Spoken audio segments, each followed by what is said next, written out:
Hello, good evening and good morning. This is Rizal po.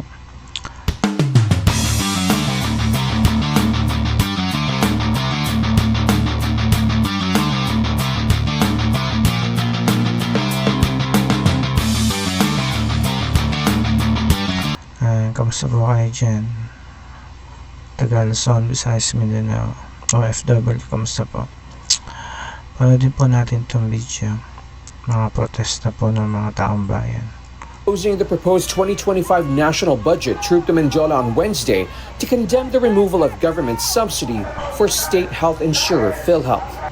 Some protesters say PhilHealth is a lifeline for their medical needs. 35 years na po akong nagbabayad sa PhilHealth at dahil din dito ay talagang masasabi ko na bakit nasaan ang hustisya para sa atin ng mga nagbabayad sa ating PhilHealth. Ang PhilHealth malaki ang maitulong talaga sa aming mga mahihirap. Bakit tatanggalin? At gagawing zero, paano ang mga mahihirap? They call on government to rethink the budget and put more weight on the needs of the most vulnerable population who are at great risk of medical and financial burden. Critics argue it is government's responsibility to support the welfare of its people. Hindi po ba kayo nahihiya sa amin, mga mamamayan? Kasi kami, wala namang choice kung hindi magbayad ng tax. Yung PhilHealth contribution namin, withhold nyo yan every month. Nahihiya naman po ako in behalf of the government. Kasi sila dapat nagbibigay din ng counterpart nila. Yun yung subsidy. Kaya may pera, kaya wala. Ang PhilHealth, yan po ay social contract ng mga Pilipino at ng gobyerno na ngayon ay tinatalikuran nila. Parang ginisa kami sa sariling mantika, pagkatapos ay iniwan, pagkatapos nasunog dahil pinabayaan ng gobyerno.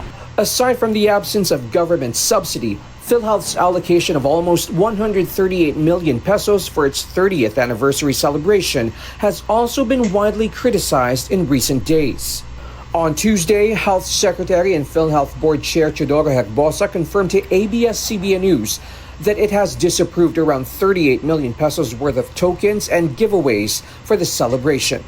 These include umbrellas, stickers, bags, shirts, and jackets. We have saved the government money of tokens that could be used for other benefits. That's 35 million pesos worth of benefits that can be given to our members.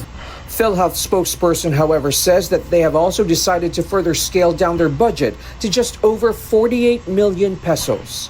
Kailangan din talaga pong i-evaluate. We also re-evaluated taking into consideration, of course, yung pong mga naging reaksyon and all the issues na nakasurround po dito. The National Health Insurance Program will be as meaningful kahit po maliit na budget lamang. But more than managing the budget, Herbosa believes a change in PhilHealth's management is needed to help the insurer get its act together. Fiscal discipline, I think, is part of an armamentarium where you can fix management and say, no, the legislature knows that what you're supposed to do is to pay the health benefit of your members. And if you're not doing that and putting the money in the bank instead, why should we give you and reward you for failing? Management needs to, straighten its act, follow the directives and the strategies directed by the board. The state health insurer has repeatedly said that with or without government subsidy, there will be no changes in the services and benefits available to its members. Rafael Bosano, ABS-CBN News. Opposing the proposal. Yun nga po, no? Hoy, mayaya naman kayo, gobyerno. Mga buaya kayo sa Kongreso, sa Senado. Hindi nyo pa ibigay ang mga subsidy sa PhilHealth. Pera ng taong bayan yan, huwag nyo nakawin. Dumadami na talaga mga buhaya dito. Epidemic siguro. Kaya kayo, huwag nyo namang nakawin yung pera ng bayan. Huwag nyo hintayin ng taong bayan ay magalit. Alam nyo, nag-iipon lang ito ng galit o mga ito.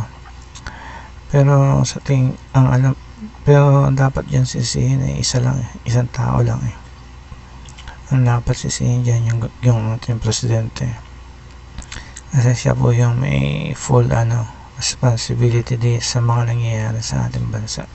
Kaya siya lang po ang dapat sisihin. Kaya kayong mga buhayan sa gobyerno, lumayas na kayo dyan.